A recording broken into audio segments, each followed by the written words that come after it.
जय श्री कृष्णा बच्चों, कैसे हो आप सब। आशा करता हूँ सब अच्छे होंगे। बेटा इस लेक्चर में मैं आपको पढ़ाने वाला हूँ जिम्नोस्पर्म्स के बारे में। तो चलो ये लेक्चर शुरू करते हैं। तो बात करें जिम्नोस्पर्म्स की, तो देखो एक तो होता है जिम्नोस्पर्म। जिम्नोस्पर्म के बाद क्लास 12th में आप पढ़ोगे एंजियोस्पर्म्स के बारे में, राइट। और राइट, सबसे एडवांस्ड डिवीजन प्लांट किंगडम का होता है एंजियोस्पर्म्स, इसलिए एडवांस्ड है तो क्लास 12th में ही पढ़ोगे, राइट। अब सुनो, जिम्नोस्पर्म बना होता है दो शब्द जिम्नो और स्पर्म से। जिम्नो का मतलब होता है नेकेड, स्पर्म का मतलब होता है सीड। यानी कि जिम्नोस्पर्म्स ऐसे प्लांट है जिनमें आपको सीड देखने को मिलेगा। और सीड कैसे होते हैं? नेकेड होते हैं, अनकवर्ड होते हैं। सीड के ऊपर किसी तरह की कवरिंग नहीं होती। वही बात करें एंजियोस्पर्म्स की, तो एंजियो का मतलब होता है कवर्ड, स्पर्म्स का मतलब होता है सीड। यानी कि सीड आपको जिम्नोस्पर्म एंजियोस्पर्म दोनों ही डिवीजन में बनता हुआ दिखाई देगा। जिम्नोस्पर्म में भी सीड बनता है, एंजियोस्पर्म में भी सीड बनता है। फर्क बस इतना है, जिम्नोस्पर्म का सीड कवर्ड होगा, सॉरी, जिम्नोस्पर्म का सीड अनकवर्ड होगा और एंजियोस्पर्म का सीड कवर्ड होगा। अब एंजियोस्पर्म जिम्नोस्पर्म जो कि इन दोनों में सीड बनता है, तो इन दोनों को एक ग्रुप में रखा गया जिसका नाम है स्पर्मेटोफाइटा। स्पर्मेटोफाइटा एक ग्रुप बनाया गया, इस ग्रुप के अंदर एंजियोस्पर्म और जिम्नोस्पर्म को रखा गया है। ठीक है, स्पर्मेटोफाइटा का मतलब क्या होता है, चलो इस टर्म को समझते हैं। स्पर्म का मतलब होता है सीड, एटो का मतलब होता है बियरिंग, किसी चीज को बेयर करने वाला, बियरिंग। और फाइटा का मतलब होता है प्लांट्स। तो स्पर्मेटोफाइटा में इस ग्रुप में ऐसे प्लांट्स है बेटा, इस ग्रुप में ऐसे प्लांट्स है जो कि सीड को बेयर करते हैं, जिनमें सीड पाया जाता है, जैसे कि एंजियोस्पर्म एंड जिम्नोस्पर्म्स। अब सुनो, ऐसा क्या है कि जिम्नोस्पर्म में सीड अनकवर्ड होता है और एंजियोस्पर्म में सीड कवर्ड होता है। देखो, जिम्नोस्पर्म में आपको देखने को मिलेगा मेगास्पोरोफिल। ठीक है, मेगास्पोरोफिल एक तरह का मॉडिफाइड स्पोरोफिल है, ठीक, जो कि मेगास्पोर बनाता है। मेगास्पोरोफिल पे ही आपको ओव्यूल देखने को मिलेगा। अब जिस तरीके से जिम्नोस्पर्म में मेगास्पोरोफिल होता है, उसी तरीके से एंजियोस्पर्म में कार्पल होता है। Carpel is again a modified megasporophyll. देखो, megasporophyll is a modified sporophyll and carpel is a modified megasporophyll. फिर से सुनो, मेगास्पोरोफिल एक मॉडिफाइड स्पोरोफिल है और कार्पल एक मॉडिफाइड मेगास्पोरोफिल है, ठीक। अब यहां पर देखिए, ये कार्पल का डायग्राम है, ये आपके सामने ये कार्पल दिख रहा है और यहां पर ये आपके सामने एक मेगास्पोरोफिल दिख रहा है।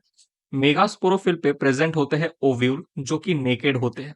ये छोटा सा स्ट्रक्चर आपको दिख रहा है बेटा, ये ओव्यूल है, इसके बाहर किसी तरह की कोई कवरिंग नहीं है, ओव्यूल नेकेड होता है। लेकिन वही अगर मैं बात करूं कार्पल की, जो कि एंजियोस्पर्म में दिखाई देता है, इस कार्पल में देखो यहाँ अंदर में ओव्यूल है, ठीक है। देखो थोड़ा जूम कर देता हूं, अंदर में ओव्यूल है और ये ओव्यूल कवर्ड है ओवरी से, ओवरी से, ठीक है, या ओवरी वॉल बोलो, ओवरी या ओवरी वॉल से कवर्ड होता है ये ओव्यूल। अब जब फर्टिलाइजेशन होता है, एंजियोस्पर्म आगे आप पढ़ोगे तो वहां पे आपको पता चलेगा पॉलन ग्रेन आता है, ठीक है। पॉलन ग्रेन आकर ये स्टिग्मा पे लैंड करता है, ये वाला हिस्सा स्टिग्मा है, ये स्टाइल है। लेवल कर देता हूं आपके लिए, ठीक है। ये जो हिस्सा है कार्पल का, इसे कहते हैं स्टिग्मा। और ये जो हिस्सा है, इसे कहते हैं स्टाइल। अब ये जो पॉलन ग्रेन है, ये पॉलन ग्रेन पॉलन ट्यूब का फॉर्मेशन करते हुए पहुंचता है ओव्यूल के पास। और ओव्यूल के अंदर प्रेजेंट होता है क्या? Egg cell, female gamete.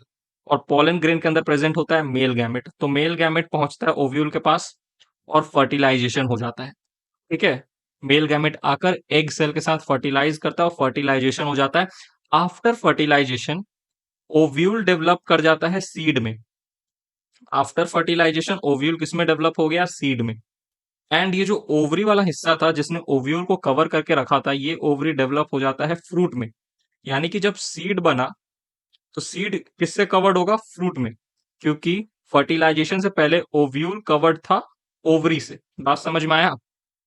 बात समझ में आया, जो कि फर्टिलाइजेशन से पहले ओव्यूल कवर था ओवरी से, तो फर्टिलाइजेशन के बाद सीड जो बना वो कवर्ड होगा फ्रूट से, राइट। तो हम कहते हैं कि एंजियोस्पर्म में सीड कवर्ड होता है, कवर्ड सीड होता है। अच्छा, ये सीड किससे कवर्ड होता है? तो फ्रूट से कवर्ड होता है। लेकिन जिम्नोस्पर्म में ये जो मेगास्पोरोफिल है, इस पे ये जो ओव्यूल प्रेजेंट है, बेटा ये ओव्यूल नेकेड है, इस ओव्यूल के आसपास कोई ओवरी या ओवरी वॉल नहीं है, तो फर्टिलाइजेशन के बाद सिर्फ ओव्यूल से सीड बनेगा और सीड के अराउंड फ्रूट नहीं बनेगा, तो हम कहेंगे सीड कैसा होगा, नेकेड होगा। ठीक है, यानी कि हम कह सकते हैं कि जिम्नोस्पर्म में फ्रूट एब्सेंट होते हैं, इसीलिए सीड नेकेड होता है, और एंजियोस्पर्म में जो कि सीड के साथ साथ फ्रूट प्रेजेंट होता है, राइट, इसीलिए सीड कवर्ड होता है। राइट, तो ये चीज याद रखिएगा। तो जिम्नोस्पर्म एंजियोस्पर्म दोनों में ही सीड बनेंगे, लेकिन जिम्नोस्पर्म में सीड अनकवर्ड होगा, नेकेड होगा, लेकिन एंजियोस्पर्म में सीड कवर्ड होगा। ऐसा क्यों? क्योंकि एंजियोस्पर्म में फ्रूट प्रेजेंट होता है और जिम्नोस्पर्म में सीड नेकेड है, क्योंकि जिम्नोस्पर्म में फ्रूट एब्सेंट होता है। जिम्नोस्पर्म एंजियोस्पर्म दोनों के दोनों सीड बियरिंग प्लांट्स है, इसीलिए इन दोनों को स्पर्मेटोफाइटा ग्रुप में रखा गया है। ये बात क्लियर हुई? ठीक है, चलिए अब जो एंजियोस्पर्म है बेटा, ये आप पढ़ोगे क्लास 12th में, क्लास 12th में। ठीक है, alright, sexual reproduction in flowering plants करके चैप्टर है, एंजियोस्पर्म को ही फ्लावरिंग प्लांट्स कहा जाता है। ठीक है, चलिए अब आगे बढ़ते हैं। कैरेक्टर ऑफ जिम्नोस्पर्म, अब हमें यहाँ मेनली जिम्नोस्पर्म के बारे में पढ़ना है, तो कैरेक्टर देखो। जिम्नोस्पर्म का जो मेन प्लांट बॉडी होता है वो होता है स्पोरोफाइट। स्पोरोफाइट प्लांट बॉडी कैसे होते हैं? डिप्लॉयड होते हैं। तो मेन प्लांट बॉडी जिम्नोस्पर्म का डिप्लॉयड होता है, स्पोरोफाइटिक होता है। और ये जो मेन प्लांट बॉडी स्पोरोफाइट है, इसमें आपको ट्रू रूट, ट्रू स्टेम और ट्रू लीव्स नजर आएगा। ठीक है, जिम्नोस्पर्म के स्पोरोफाइट की रूट की बात करें तो रूट्स में टैप रूट सिस्टम प्रेजेंट होता है। किस तरह का रूट? आपको पता है 3 तरह के रूट होते हैं, टैप रूट, एडवेंटिशियस रूट और फाइब्रस रूट। जिम्नोस्पर्म के अंदर पाया जाता है टैप रूट सिस्टम। ठीक है, एक एग्जाम्पल है जिम्नोस्पर्म का साइकस। साइकस के अंदर एक स्पेशल टाइप का रूट पाया जाता है, कोरलॉइड रूट्स। यूजुअली आपको पता है रूट्स जो होते हैं वो सॉइल सरफेस के नीचे अंदर, सॉइल के अंदर होते हैं, मिट्टी के अंदर होते हैं, अंडरग्राउंड होते हैं। लेकिन कोरलॉइड रूट्स जो है बेटा, ये सरफेस के ऊपर होते हैं, सॉइल सरफेस के ऊपर होते हैं। ये ऐसे रूट्स है जो कि एरियल होते हैं, जिन्हें आप देख सकते हो आंखों से, सरफेस के ऊपर पाए जाते हैं। लेकिन अंडरग्राउंड रूट्स को आप आंखों से नहीं देख सकते, आपको उसके लिए मिट्टी खोदना पड़ेगा। राइट, कोरलॉइड रूट जो होते हैं साइकस के, इन कोरलॉइड रूट्स के साथ सिम्बायोटिक एसोसिएशन करके रखता है, म्यूचुअल म्यूचुअल क्या कहते हैं उसको, रिलेशनशिप होता है नॉस्टॉक और एनाबिना का। नॉस्टॉक और एनाबिना ये ऐसे साइनोबैक्टीरिया है जो कि साइकस के कोरलॉइड रूट्स में पाए जाते हैं, और ये दोनों साइनोबैक्टीरिया सिम्बायोटिक नाइट्रोजन फिक्सेशन करते हैं। यानी कि नाइट्रोजन का फिक्सेशन करेंगे नॉस्टॉक और एनाबिना साइकस प्लांट के लिए, ताकि साइकस को नाइट्रोजन की कमी ना हो। बदले में साइकस नॉस्टॉक और एनाबिना को फूड, न्यूट्रिशन और शेल्टर दे देगा। ठीक है, एक और होता है जिम्नोस्पर्म जिसका नाम है पाइनस। पाइनस का जो रूट्स है उसके साथ फंजाई जो है वो क्या करता है, सिम्बायोटिक एसोसिएशन बनाकर रहता है। ठीक है, फंजाई और पाइनस का जो रूट्स है ये दोनों एक साथ एक म्यूचुअलिस्टिक रिलेशनशिप शो करते हैं, और इस रिलेशनशिप को, म्यूचुअलिस्टिक रिलेशनशिप को हम कहते हैं mycorrhiza.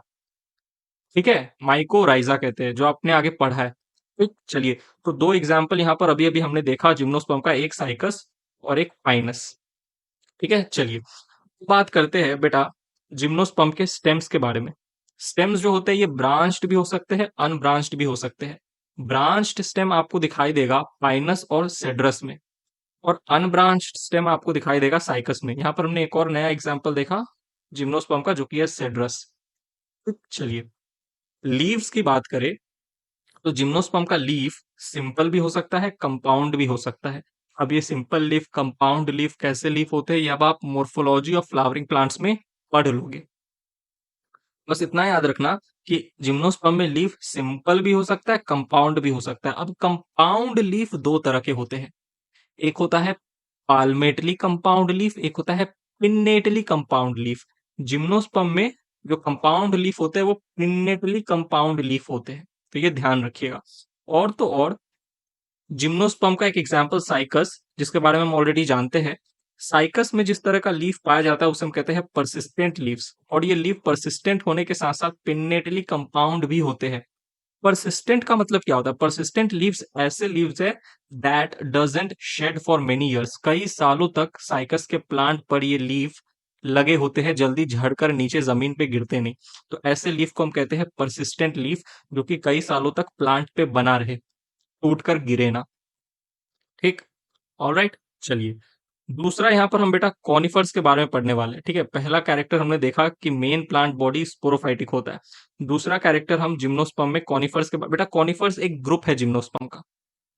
Conifer is a group in gymnosperm जिसके अंदर बहुत सारे प्लांट्स आते हैं, जिम्नोस्पर्मिक प्लांट्स आते हैं कॉनिफर्स के अंदर। कॉनिफर्स के अंदर आपको एक एक स्पेशल कैरेक्टरिस्टिक याद रखना है कि कॉनिफर्स के जो लीव्स होते हैं, इन लीव्स में जीरोफाइटिक एडेप्टेशंस देखने को मिलता है। जीरोफाइटिक एडेप्टेशन मतलब क्या? देखो, जीरोफाइट से आपको क्या शब्द से पता चल रहा है? जीरोफाइटिक प्लांट ऐसे प्लांट होते हैं जो कि वहां ग्रो करते हैं जहां पानी की कमी हो, और जब ऐसे प्लांट जो कि ऐसे इन्वायरमेंट में ग्रो कर रहे हैं जहां पानी की कमी हो, वो प्लांट्स कुछ एडेप्टेशन अपने अंदर ले आते हैं ताकि पानी की कमी को सह सके।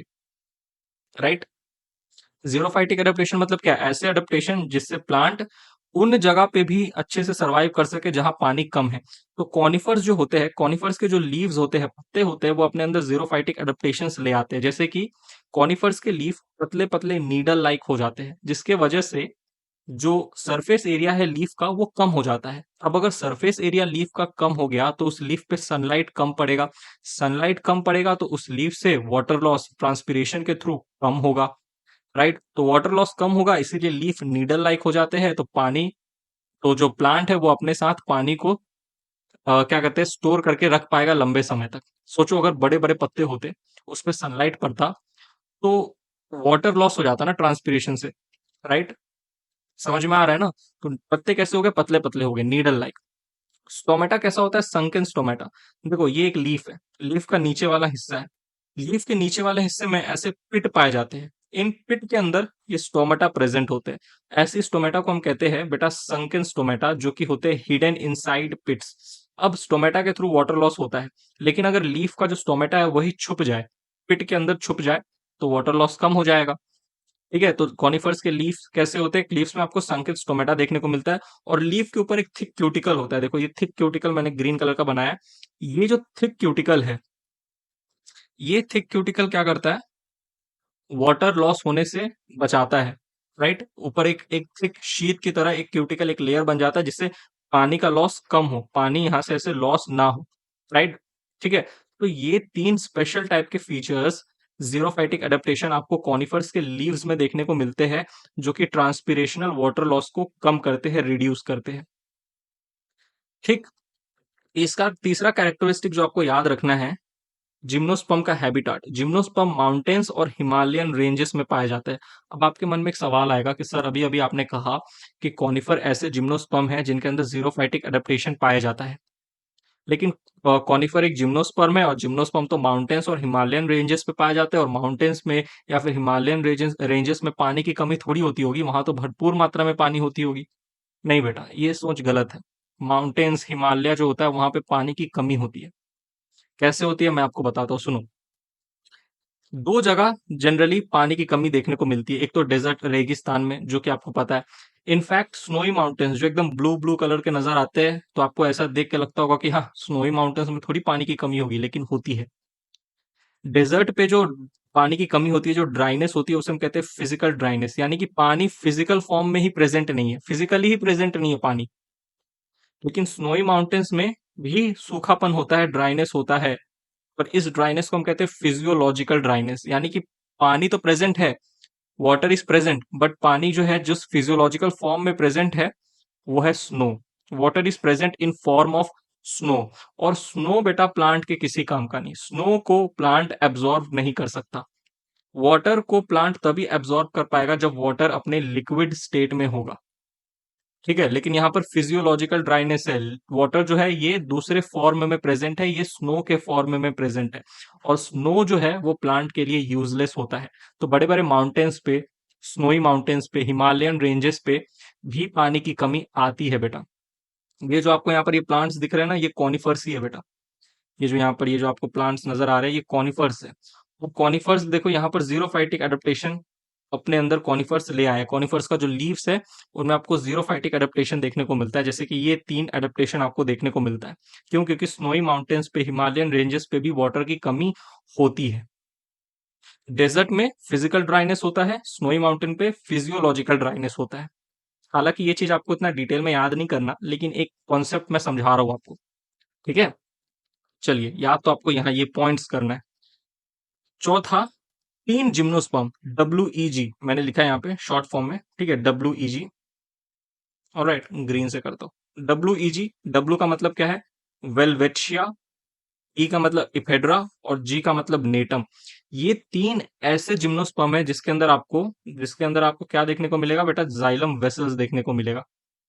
ठीक है, जाइलम वेसल का होना एक एडवांस्ड फीचर है, और जाइलम वेसल्स आपको एंजियोस्पर्म में देखने को मिलते हैं, क्योंकि जिम्नोस्पर्म से ज्यादा एडवांस्ड होता है एंजियोस्पर्म। लेकिन कुछ कुछ जिम्नोस्पर्म में भी आपको जाइलम वेसल देखने को मिल जाएगा, जैसे कि वेलवेटिया, इफेड्रा एंड नीटम। ठीक है, तो ये एक्सेप्शनली याद कीजिएगा, ये ऐसे जिम्नोस्पर्म है जिनमें जाइलम वेसल देखने को मिलता है। वेलवेटिया ऐसा जिम्नोस्पर्म है जो बेटा डेजर्ट में पाया जाता है। ठीक है, जिम्नोस्पर्म के अंदर कैम्बियम प्रेजेंट होता है। कैम्बियम प्रेजेंट होता है तो सेकेंडरी ग्रोथ भी होगा। ठीक है, सेकेंडरी ग्रोथ या आप एनाटॉमी ऑफ फ्लावरिंग प्लांट्स में पढ़ोगे, कैम्बियम का मतलब क्या होता है, वेस्कुलर कैम्बियम, कॉर्क कैम्बियम वहां पे पढ़ोगे आप, जो कि सेकेंडरी ग्रोथ कराता है। तो अगर कैम्बियम प्रेजेंट होगा जिम्नोस्पर्म में, तो जिम्नोस्पर्म में सेकेंडरी ग्रोथ होगा। और जब भी सेकेंडरी ग्रोथ होता है तो आपको पता है क्या बनता है? वुड बनता है। तो जिम्नोस्पर्म में अगर सेकेंडरी ग्रोथ होगा तो जिम्नोस्पर्म में भी आपको वुडी नेचर दिखाई देगा। ठीक है, और वुडी नेचर, वुड का प्रेजेंट होना ट्री हैबिट को दर्शाता है। 3 तरह के प्लांट होते हैं, एक हर्ब, एक श्रब, एक ट्री। हर्ब और श्रब छोटे छोटे होते हैं, ट्री जो होता है वो बड़े कैटेगरी वाले प्लांट होते हैं। और ट्री प्लांट जो होते हैं, ट्री हैबिट के जो प्लांट होते हैं, उनमें आपको वुड देखने को मिलता है, वुडी नेचर वाले प्लांट होते हैं। अब ट्री हैबिट शो करते हैं जिम्नोस्पर्म, वुडी नेचर होता है। अब देखो, ट्री भी 2 तरह के होते हैं, एक स्मॉल ट्री और एक टॉल ट्री। जिम्नोस्पर्म में एक आपको स्मॉल हैबिट वाले ट्री देखने को मिलेंगे, एक टॉल हैबिट वाले ट्री देखने को मिलेंगे। ट्री क्यों बोला? क्योंकि वुडी नेचर है। ठीक है, और ट्री हैबिट का होना एक एक्सक्लूसिव फीचर है जिम्नोस्पर्म का। अभी तक ब्रायोफाइट में, टेरिडोफाइट में, एल्गी में, कहीं पे भी हम अभी तक ट्री के बारे में कुछ भी बात नहीं कर रहे थे।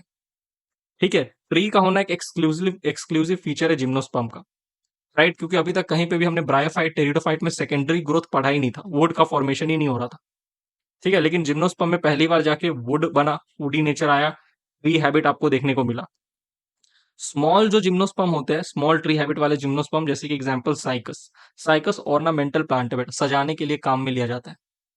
ठीक है, सजाने वजाने के लिए घर में एक से साइकस का प्लांट ला के रख दिया, या बड़ी बड़ी बिल्डिंग्स होती है वहां पर आप देखोगे साइकस का प्लांट लगा के रखते हैं, दिखने में अच्छा लगता है। और टॉलेस्ट, सबसे टॉलेस्ट जिम्नोस्पर्म है सिकोया। ठीक है, सिकोया सबसे टॉलेस्ट जिम्नोस्पर्म है। ठीक है, याद रहेगा, कैम्बियम प्रेजेंट होता है, सेकेंडरी ग्रोथ होता है। लेकिन एक्सेप्शन है, जैसे नीटम। नीटम बेटा ये भी वुडी होता है, लेकिन क्लाइंबर होता है। पतले पतले, एकदम पतले पतले वुडी ब्रांचेस होते हैं, वुडी स्टेम होते हैं। और वुडी क्लाइंबर को ही हम लियाना कहते हैं। लियाना, ये आप स्किप भी कर सकते हो, कोई जरूरी नहीं है, एनसीईआरटी में प्रेजेंट नहीं है। सीधा इतना याद कर लो कि नेटम जो होते हैं ये वुडी क्लाइंबर होते हैं, और इफेड्रा जो होते हैं ये श्रब होते हैं। ठीक है, नेटम वुडी क्लाइंबर होते हैं, इफेड्रा श्रब होते हैं, और डेजर्ट में पाए जाते हैं। तो in general gymnosperm woody nature के होते हैं, ट्री हैबिट देखने को मिलता है। लेकिन एक्सेप्शनली नेटम और इफेड्रा जो होते हैं ये एक्सेप्शन है, इन दोनों में आपको ट्री हैबिट देखने को नहीं मिलेगा। नेटम वुडी क्लाइंबर होता है और इफेड्रा श्रब होता है, तो ये याद रखिएगा। ठीक है, चलिए अब आते हैं मेन मुद्दे पे, जो कि है लाइफ साइकिल। देखो, लाइफ साइकिल की बात करें तो जितने भी जिम्नोस्पर्म्स होते हैं वो सब के सब हेट्रोस्पोरस होते हैं, यानी कि 2 तरह का स्पोर बनता है। ठीक है, एक बनता है माइक्रोस्पोर, एक बनता है मेगास्पोर। पिछले लेक्चर में मैंने आपको समझाया था होमोस्पोरस एंड हेट्रोस्पोरस कंडीशन, याद है ना वो? ठीक है, देखो सीक्वेंस वाइज लेक्चर देखो, नहीं तो नहीं समझ में आएगा बेटा। ठीक है, तो जितने भी जिम्नोस्पर्म होते हैं वो सब हेट्रोस्पोरस होते हैं। जिम्नोस्पर्म्स डायशियस भी हो सकते हैं, मोनोशियस भी हो सकते हैं। डायशियस मतलब मेल प्लांट और फीमेल प्लांट अलग अलग होगा, एक होगा मेल प्लांट, एक होगा फीमेल प्लांट। ठीक है, मोनोशियस मतलब एक ही प्लांट के ऊपर मेल सेक्स ऑर्गन और फीमेल सेक्स ऑर्गन दोनों प्रेजेंट होंगे। डायशियस मतलब क्या? 2 प्लांट होता है, एक मेल प्लांट जिसपे मेल सेक्स ऑर्गन होता है, एक फीमेल प्लांट जिसपे फीमेल सेक्स ऑर्गन होता है। मेनली जिम्नोस्पर्म डायशियस होते हैं, एग्जांपल साइकस। साइकस जो होता है ये डायशियस होता है, लेकिन एक्सेप्शन भी है, एक ही प्लांट होता है मोनोशियस मतलब एक प्लांट के ऊपर ही मेल और फीमेल सेक्स ऑर्गन दोनों प्रेजेंट होता है, एग्जाम्पल पाइनस। मेनली डायशियस होता है, तो हम भी लाइफ साइकिल डायशियस ही पढ़ने वाले हैं। ठीक है, डायशियस साइकस का एग्जांपल लेकर हम लाइफ साइकिल समझेंगे जिम्नोस्पर्म का। तो देखो, इस चीज को समझने की कोशिश करो। ये जो डब्बा में मैंने बनाया ना, ये पूरा डब्बा अगर आपको समझ में आ गया, ये ब्लू कलर का डब्बा, तो आपको समझ में आ जाएगा लाइफ साइकिल। अब देखो, डायशियस कंडीशन होती है साइकस में, तो दो प्लांट हमने लिया, एक होता है मेल प्लांट, एक होता है फीमेल प्लांट। ठीक है, मेल प्लांट कैसा होगा? स्पोरोफाइट होगा। फीमेल प्लांट भी स्पोरोफाइट होगा, क्योंकि मेन प्लांट बॉडी जिम्नोस्पर्म की स्पोरोफाइटिक होती है। ठीक है, तो दो स्पोरोफाइट हमने लिया, एक मेल प्लांट, एक फीमेल प्लांट। दोनों कैसा होगा? डिप्लॉयड होगा। ठीक है, मेल प्लांट फीमेल प्लांट दोनों डिप्लॉयड होंगे।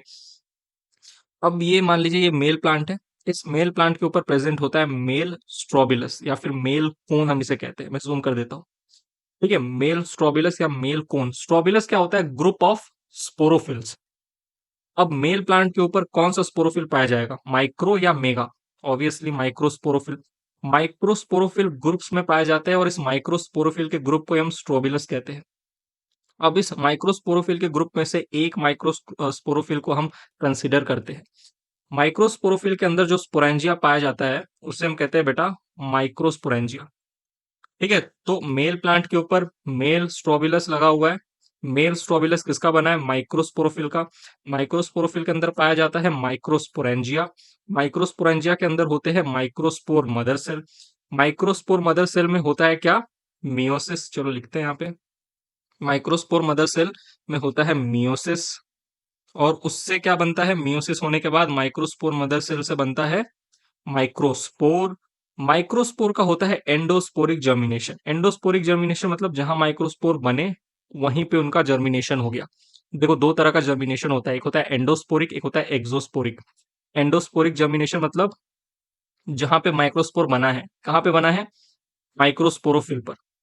ठीक है, तो माइक्रोस्पोरोफिल पर ही माइक्रोस्पोर का जर्मिनेशन हो जाएगा, और माइक्रोस्पोर का जब जर्मिनेशन होगा तो बनेगा मेल गैमेटोफाइट। मेल गैमेटोफाइट को ही हम कहते हैं pollen grains. Male gametophyte also known as pollen grains. अब जिम्नोस्पर्म का जो मेल गैमेटोफाइट है ये हाईली रिड्यूस्ड होता है, बहुत ही छोटा सा स्ट्रक्चर होता है, सबसे हाईली रिड्यूस्ड होगा। लिमिटेड नंबर ऑफ सेल्स होंगे, कुछ ही सेल्स का बना होता है, जैसे कि 5 to 6 सेल। ठीक है, और मेल गैमेटोफाइट पे एंथ्रीडिया यानी कि male sexual organ antheridia absent होता है। ठीक है, इससे पहले हम देख रहे थे कि ब्रायोफाइटा और टेरिडोफाइटा का जो हम गैमेटोफाइट पढ़ रहे थे, तो वहां पे हम देख रहे थे कि male sexual organ antheridia present होता है। लेकिन जिम्नोस्पर्म का जो मेल गैमेटोफाइट है, मेल गैमेटोफाइट के ऊपर एंथ्रीडिया जो कि मेल सेक्सुअल ऑर्गन है ये एब्सेंट होगा। ठीक, तो यहां पर देखो हमने मेल प्लांट के ऊपर मेल गैमेटोफाइट यानी कि पॉलन ग्रेन्स बना दिया। चलिए, अब यहां पर एक नोट याद रखिए, पूरे प्लांट किंगडम के पांचों डिवीजन में सबसे highly reduced male gametophyte gymnosperm का होता है। गलत। Most reduced male gametophyte is seen in angiosperm. देखो, जिम्नोस्पर्म का जो मेल गैमेटोफाइट है ये 5 to 6 सेल्ड होता है। एंजियोस्पर्म का मेल गैमेटोफाइट तो और भी कम सेल्स का बना होता है, दो या तीन सेल्स का बना होता है। तो मोस्ट रिड्यूस्ड, ये नोट है बेटा, याद रखना। Most reduced male gametophyte, most reduced male gametophyte is seen in angiosperms. ठीक, चलिए, अब यहां पर हमने मेल गैमेटोफाइट बना लिया मेल प्लांट पे। अब आते हैं फीमेल प्लांट पे। भाई डाइशियस कंडीशन है ना साइकस में। ठीक है, एक मेल प्लांट होगा, एक फीमेल प्लांट होगा। फीमेल प्लांट कैसा है? डिप्लॉयड है। ठीक है, ये फीमेल प्लांट है। फीमेल प्लांट पे आपको यहाँ पे देखने को मिलेगा क्या? फीमेल स्ट्रोबिलस या फीमेल कोन, जो कि कैसा होगा? डिप्लॉयड होगा। और ये जो फीमेल कोन होता है ये किसका बना होता है? बहुत सारे मेगास्पोरोफिल का। तो मेगास्पोरोफिल कैसे है? डिप्लॉयड है। और यही बहुत सारे मेगास्पोरोफिल का ग्रुप को हम कहते हैं फीमेल कोन या फीमेल स्ट्रोबिलस, जो कि डिप्लॉयड होगा। ठीक है, देखो यहाँ पे मैंने लिख भी दिया है कि strobilus is group of sporophylls. ठीक है, तो female strobilus is a group of megasporophyll. लेकिन लेकिन लेकिन बेटा यहाँ पे एक ट्विस्ट है। ट्विस्ट क्या है? ट्विस्ट ये है कि साइकस में फीमेल कोन एब्सेंट होता है। साइकस के अंदर फीमेल कोन आपको नहीं देखने को मिलेगा, साइकस के अंदर आपको मेल कोन देखने को मिल जाएगा। दूसरे जिम्नोस्पर्म में, जो कि इस साइकस को छोड़ के कोई और अगर जिम्नोस्पर्म है और उसकी कंडीशन डायशियस है, तो जाहिर सी बात है उसमें मेल कोन भी होगा, फीमेल कोन भी होगा। लेकिन जो कि हम स्पेशली साइकस के बारे में पढ़ रहे हैं यहाँ पे लाइफ साइकिल, तो साइकस में याद रखिएगा फीमेल कोन एब्सेंट होता है। ठीक है, तो फीमेल कोन में फीमेल प्लांट के ऊपर सीधा क्या पाया जाएगा? मेगास्पोरोफिल। मेगास्पोरोफिल का ग्रुप नहीं पाया जाएगा। ठीक है, तो स्पोरोफाइट में सीधा फीमेल प्लांट के ऊपर क्या पाया जाएगा? मेगास्पोरोफिल। ठीक, सही से बनाता हूं, मेगास्पोरोफिल। मेगास्पोरोफिल कैसे है? डिप्लॉयड है। बेटा ये जो मेगास्पोरोफिल होता है ना, इस मेगास्पोरोफिल के ऊपर पाया जाता है मेगास्पोरेंजिया। मेगास्पोरेंजिया कोई हम कहते हैं ओव्यूल। ठीक है, मेगास्पोरेंजिया का ही एक और टर्म है ओव्यूल। मेगास्पोरेंजिया कैसा है? डिप्लॉयड। मेगास्पोरेंजिया के अंदर होता है megaspore mother cell. Megaspore mother cell भी कैसा होगा? डिप्लॉयड। अब यहां पर देखो, मेगास्पोर मदर सेल में होगा मियोसिस, और मियोसिस से जो बनेगा वो बनेगा मेगास्पोर। तो मियोसिस हुआ तो डिप्लॉयड से अब हैप्लॉयड मेगास्पोर बनेंगे। एक मेगास्पोर मदर सेल से 4 मेगास्पोर बनते हैं, जिन 4 में से बेटा 3 डीजेनरेट हो जाते हैं, बचता है सिर्फ एक फंक्शनल मेगास्पोर। फिर से सुनो, एक मेगास्पोर मदर सेल से जब मियोसिस होता है तो 4 हैप्लॉयड मेगास्पोर बनते हैं। 4 हैप्लॉयड मेगास्पोर में से 3 हैप्लॉयड मेगास्पोर डीजेनरेट हो जाते हैं, खत्म हो जाते हैं। बचता है सिर्फ एक मेगास्पोर, जिसे हम कहते हैं फंक्शनल मेगास्पोर। और ये जो फंक्शनल मेगास्पोर है, इसमें होता है एंडोस्पोरिक जर्मिनेशन। भाई स्पोर है, काम क्या? जर्मिनेट करना। तो मेगास्पोर में कैसा जर्मिनेशन हुआ? एंडोस्पोरिक जर्मिनेशन। और बना क्या? Female gametophyte. ठीक है, मेगास्पोर भी हैप्लॉइड तो फीमेल गैमेटोफाइट भी हैप्लॉइड। यहां पर जो फीमेल गैमेटोफाइट होता है, ये हैप्लॉइड के साथ साथ बेटा मल्टी सेलुलर भी होता है। ठीक है, और फीमेल गैमेटोफाइट को हम कहते हैं एंडोस्पर्म। मेल गैमेटोफाइट को हम पोलन ग्रेन्स कह रहे थे। ठीक है, ऑलराइट, यहां पर भी चलो डिप्लॉयड हैप्लॉइड लिख ही देते हैं। मेल प्लांट कैसा होगा? स्पोरोफाइटिक है, डिप्लॉयड होगा। तो मेल स्ट्रोबिलस या मेन कोन कैसा होगा? डिप्लॉयड होगा। तो उस पर जो माइक्रोस्पोरोफिल लगे होंगे वो भी डिप्लॉयड होंगे। माइक्रोस्पोरोफिल में जो माइक्रोस्पोरेंजिया होगा वो भी डिप्लॉयड होगा। माइक्रोस्पोरेंजिया से के अंदर जो माइक्रोस्पोर मदर सेल होंगे वो भी डिप्लॉयड होंगे। लेकिन इनमें जब मियोसिस होगा तो माइक्रोस्पोर हैप्लॉयड बनेगा। तो ये जो मेल गैमेटोफाइट है या जो पोलन ग्रेन्स है, ये भी कैसे होंगे? हैप्लॉयड होंगे। ठीक, अब यहाँ पर देखो, फीमेल गैमेटोफाइट को ही हम कहते हैं एंडोस्पर्म। एंडोस्पर्म जो होता है, ये भी मल्टी सेलुलर होता है, टिश्यू होता है एक तरह का। ठीक है, फीमेल गैमेटोफाइट का एक और नाम है एंडोस्पर्म, जो कि एक टिश्यू है जिसका काम क्या है? Provide nutrition to developing embryo. देखो, जब फर्टिलाइजेशन हो जाएगा ना, ठीक है, ऑलराइट, फर्टिलाइजेशन हो जाएगा जिम्नोस्पर्म में, तो एम्ब्रायो बनेगा ना। तो एम्ब्रायो जब बन जाएगा, अभी तक बना नहीं है, आगे चलकर फर्टिलाइजेशन तो कराएंगे ना, अभी तक तो मैं आपको बेसिक ही समझा रहा हूँ लाइफ साइकिल का। तो जब एम्ब्रायो बनेगा आगे चलकर जाइगोट से एम्ब्रायो, तो एम्ब्रायो को न्यूट्रिशन प्रोवाइड करेगा एंडोस्पर्म। ठीक है, अब सुनो, एंडोस्पर्म की कुछ सेल्स जो होती है वो डिफरेंशिएट हो जाती है, और डिफरेंशिएट होने के बाद आर्कीगोनिया बनाती है, जो कि हैप्लॉइड होता है। और ये आर्कीगोनिया 2 या 2 से ज्यादा आर्कीगोनिया बनाती है। यानी कि एंडोस्पर्म के 2 या 2 से ज्यादा सेल डिफरेंशिएट करके 2 या 2 से ज्यादा आर्कीगोनिया बनाएगी। Archegonia is a female sex organ. तो याद रखिएगा, जिम्नोस्पर्म में फीमेल सेक्स ऑर्गन जो कि आर्कीगोनिया है ये तो दिखाई देगा, लेकिन मेल सेक्स ऑर्गन एंथ्रीडिया जो है ये एब्सेंट होता है। ठीक है, याद रखिएगा। अब ये जो आर्कीगोनिया होता है ना बेटा, इसी आर्कीगोनिया के अंदर प्रेजेंट होता है एग सेल। और एग सेल कैसे होंगे? हैप्लॉइड होंगे, क्योंकि आर्कीगोनिया के अंदर प्रेजेंट है। अब देखो, इन एंजियोस्पर्म एंडोस्पर्म्स आर, ये पॉइंट छोड़ दो, ये क्लास 12th में फिर से मैं आपको समझाऊंगा, ये आपके काम की नहीं है। तो क्लास 12th में जब मुझे आपको फिर से पढ़ाना ही है, तो यहाँ पे मैं फालतू में आपको टेंशन क्यों दूं? देखो, अब यहाँ पर most reduced female gametophyte is seen in angiosperm. 7 sailed और 8 न्यूक्लिएट होता है। 7 सेल्ड एंड 8 न्यूक्लिएट, क्या कहते हैं उसको? फीमेल गैमेटोफाइट होता है, जो कि मोस्ट रिड्यूस्ड होता है एंजियोस्पर्म के अंदर। ऑलराइट, तो ये नोट की तरह याद रखिएगा कि सबसे रिड्यूस्ड मेल गैमेटोफाइट भी एंजियोस्पर्म के अंदर देखने को मिलता है। ठीक है, यानी कि सबसे reduced pollen grain, male gametophyte मतलब क्या? Pollen grain. तो सबसे रिड्यूस्ड मेल गैमेटोफाइट यानी कि सबसे रिड्यूस्ड पोलन ग्रेन आपको एंजियोस्पर्म में देखने को मिलेगा। और सबसे reduced, most reduced female gametophyte आपको एंजियोस्पर्म में देखने को मिलेगा। राइट, एंजियोस्पर्म में जो फीमेल गैमेटोफाइट है उसका नाम है एम्ब्रायोसैक, अगर आपको याद हो तो। ठीक है, तो ये फीमेल गैमेटोफाइट जो होता है एंजियोस्पर्म का, सबसे रिड्यूस होता है, सिर्फ 7 सेल और 8 न्यूक्लियस का बना होता है। ठीक, अब साइकस में मैंने आपको क्या कहा? डाइशियस कंडीशन होती है। तो एक मेल प्लांट होता है, उसके ऊपर एक मेल कोन होता है, मेल प्लांट के ऊपर मेल कोन। उसी तरीके से एक, जैसे ये मेल प्लांट है, इसके ऊपर मेल कोन है, उसी तरीके से एक होता है फीमेल प्लांट। दूसरा कलर लेते हैं। एक होता है फीमेल प्लांट और उसके ऊपर होता है फीमेल कोन, यानी कि डाइशियस कंडीशन है साइकस में, मेल प्लांट फीमेल प्लांट अलग है। लेकिन पाइनस में मोनोशियस कंडीशन होती है, बेटा एक ही प्लांट के ऊपर मेल कोन फीमेल कोन दोनों होते हैं। तो यही मोनोशियस और डाइशियस के बीच में अंतर होता है। ठीक है, अब साइकस में बताओ, मेल कोन तो होगा, फीमेल कोन होगा क्या? याद रखिएगा, एक्सेप्शनली साइकस के अंदर जो फीमेल कोन है वो एब्सेंट होता है। फीमेल प्लांट पे सीधा मेगा स्पोरोफिल आपको देखने को मिलेगा।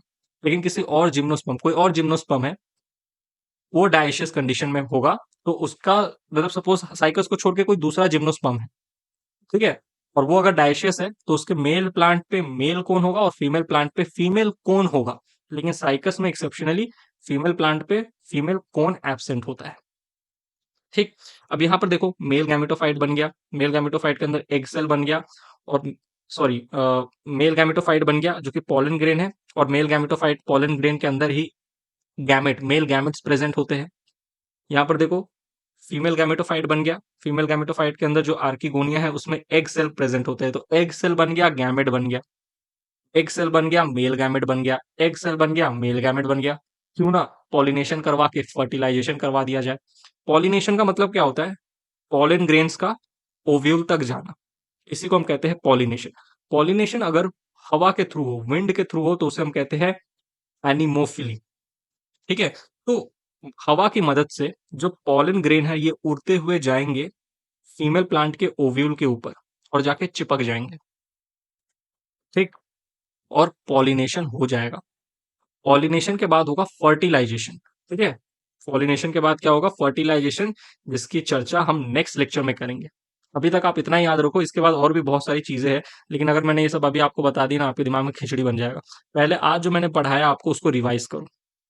ठीक है, किस तरीके से मेल गैमेटोफाइट बना, किस तरीके से फीमेल गैमेटोफाइट बना, ये सारी चीजों को समझो। पॉलिनेशन कैसे होता है? विंड के थ्रू होता है, एनिमोफिली, और most reduce male gametophyte angiosperm में होता है, मोस्ट रिड्यूस फीमेल गैमेटोफाइट भी एंजियोस्पर्म में होता है। ठीक है, चलिए अब यहाँ पर एक नोट है, इन जिम्नोस्पर्म कोन्स या स्ट्रोबिलस आर ऑलवेज यूनिसेक्सुअल, यानी कि हमेशा मेल कोन और फीमेल कोन अलग अलग होगा। ठीक है, मेल कोन और फीमेल कोन अलग अलग होगा। जैसे देखो यहाँ पर मेल प्लांट अलग है तो मेल कोन अलग, फीमेल प्लांट अलग है तो फीमेल कोन भी अलग। मोनोशियस में एक ही प्लांट पे दो कोन है, एक मेल कोन एक फीमेल कोन, तो यूनिसेक्सुअल। ठीक है, ऐसा आपको कोई एक कोन दिखाई नहीं देगा जिसपे मेल सेक्सुअल पार्ट और फीमेल सेक्सुअल पार्ट दोनों हो। भाई अगर एक कोन है, सपोज ये एक कोन है, इस पे मेल और फीमेल सेक्सुअल पार्ट दोनों प्रेजेंट है, तो इसे हम कहते हैं बाइसेक्सुअल कोन। लेकिन ऐसा जिम्नोस्पर्म में नहीं देखने को मिलेगा। जिम्नोस्पर्म में यूनिसेक्सुअल कोन होते हैं, यानी कि मेल कोन अलग फीमेल कोन अलग। इनफैक्ट कंडीशन अगर मोनोशियस भी हो जाए तब भी एक ही प्लांट पे मेल कोन अलग होगा, फीमेल कोन अलग होगा। ठीक है, तो यहां पर बेटा हमने सारी बातें कर ली ना, कुछ छूटा तो नहीं? हाँ चलो, बेसिक तो हमने क्लियर कर ही लिया। अगले लेक्चर में हम पॉलिनेशन के बाद फर्टिलाइजेशन समझेंगे। ठीक है, ऑलराइट, चलिए तो यहीं पे ये लेक्चर होता है समाप्त। बेटा समझ में आ रहा है ना आपको? एक बार कमेंट में भाई लिख देना, ठीक है? मैं मुझे तारीफ नहीं चाहिए, क्या आप सर बहुत अच्छा पढ़ाते हो, ये वो बस इतना लिख देना कि हाँ सर आप जो पढ़ा रहे हो हमें समझ में आ रहा है। और अगर आपको ऐसा लग रहा है ना कि कहीं पे मेरे तरफ से कोई कमी है, जैसे आपको ना सर थोड़ा धीरे पढ़ाओ, सर इस चीज पे थोड़ा ज्यादा फोकस करो, ये नहीं समझ में आया, कमेंट में लिख देना, ताकि देखो, ताकि मैं भी इंप्रूव कर सकूं। और तुम अगर फीडबैक दोगे ना, क्रिटिसाइज भी करोगे चलेगा, ठीक है? तारीफ नहीं करो, क्रिटिसाइज कर दो, वो अच्छी बात है। कम से कम मैं तो सीखूंगा ना कि मेरी क्या गलती है, मेरी क्या खामियां, और मैं अपनी गलतियों को अगर अच्छा करूंगा तो आप सोचो ये आपके फायदे में ही जाएगी। ठीक है, ऐसा मतलब ये नहीं कि अननेसेसरी कमेंट करके हरास करने लगे। नहीं नहीं, हरासमेंट मत करना। जेन्युइनली आपको अगर कोई दिक्कत होगी मेरे पढ़ाने के तरीके में तो बता देना, ठीक है? चलिए, और हाँ, आपको ऐसा कभी कभी लगता होगा कि सर आप एग्जाम्पल बहुत ज्यादा याद करवाते हो या आप बहुत ज्यादा डिटेल में पढ़ाते हो, तो बेटा देखो, एज अ टीचर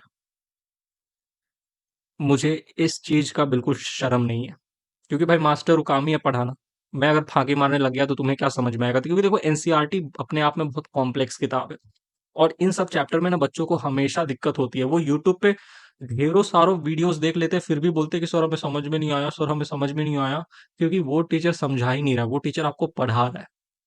जो टीचर आपको पढ़ा देना आके एकदम ऐसे ही, चलो ठीक है, कम कम कंटेंट देके छोटा वीडियो बना के वन शॉट बना के पढ़ा देते हैं, व्यूज ले लेंगे, क्या है, वो बच्चा को समझ ही नहीं आया। बच्चा ने बोला ये तो मेरा फेवरेट टीचर है, इसी से मैं पढ़ूंगा, इसी से मैं पढ़ूंगा। फेवरेटिज्म के चक्कर में उसको कुछ समझ में नहीं आया। तो देखो, मैं दूसरे टीचर को क्रिटिसाइज नहीं कर रहा और मैं खुद पे घमंड भी नहीं कर रहा, बट लेकिन हाँ, मैं एक्स्ट्रा पढ़ाता हूँ। और मैं कभी आपको ये नहीं बोलता कि मेरे नोट्स बैठ के रटो, मेरे नोट्स में जो लिखा है वही इंपॉर्टेंट है। मैं ऐसा कभी नहीं कहता। मैं ये बोलता हूँ कि मेरे नोट्स को रेफर करो चीजों को समझने के लिए। ठीक है, एक फ्लो चार्ट के वे में मैं नोट्स बनाता हूँ, इतने अच्छे से नोट्स बनाता हूँ, ठीक है, ताकि मेरे नोट्स को आप रेफर करो टॉपिक को समझने के लिए। और एक बार जब आपको टॉपिक समझ में आ जाए, फिर आप बेझिझक जाओ और एनसीईआरटी पढ़ो, क्योंकि आना तो एग्जाम में क्वेश्चन एनसीईआरटी से ही है। आपको ऐसा लग रहा है कि सर बहुत एक्स्ट्रा एग्जाम्पल याद करवाते, मत करो याद, आप बस एनसीईआरटी के एग्जाम्पल याद रखो। लेकिन जैसे ही आपके एनसीईआरटी के एग्जाम्पल आपके टिप्स पे आ जाए, तो आपको अगर लगे कि चलो ठीक है, मेरे अंदर काबिलियत है एक्स्ट्रा एग्जाम्पल याद करने की, या मेरे अंदर शक्ति है, तो कर लो एक्स्ट्रा एग्जाम, कर लो एक्स्ट्रा एग्जाम्पल याद, क्या जा रहा है भाई, राइट। लेकिन पहले बेटा एनसीईआरटी कवर करो। मेरे लेक्चर्स बस समझने के लिए और चीजों को इन डिटेल पढ़ने के लिए एक बार रीड कर लो, लेकिन याद तो भाई एनसीईआरटी ही करना है। ठीक है, ज्यादा डिस्टर्ब नहीं करूंगा, ज्यादा आपका टाइम भी वेस्ट नहीं करूंगा। तो यहीं पे ये लेक्चर होता है बेटा, बेटा समाप्त। मिलता हूँ अगले लेक्चर में, तब तक के लिए bye, thank you and take care बेटा।